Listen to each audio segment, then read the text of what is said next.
Nartates, iginit ang zero tolerance kasunod ng umano'y rape, robbery sa 18 anyos yun, di ba? 18 anyos na dalagita.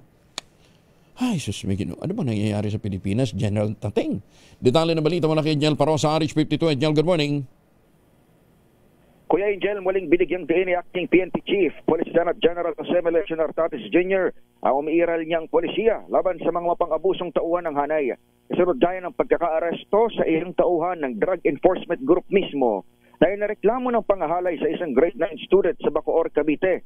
Ayon kay Nartates, sa harap sa mabilis na hatol ng batas sa mga pulis na patutunayang humiwalay sa maayos na trabaho ng PNP. Gayon din, binalaan ng Acting Chief ang mga commander nitong maratiling mapagmatsyag sa aktibidad din ng kanilang mga personnel. Sa 14 na inakusahan ng rape at robbery, 8 ang mabilis na inaresto sa mismong istasyon ng pulisya, habang 6 pang iba ang patuloy na tinutugis ng Bacoor City Police. Ito sa Edniel Parrosa, nag-uulat para sa DZRH. Una sa Pilipinas, una sa Pilipino. Maraming salamat, Edniel. Maganda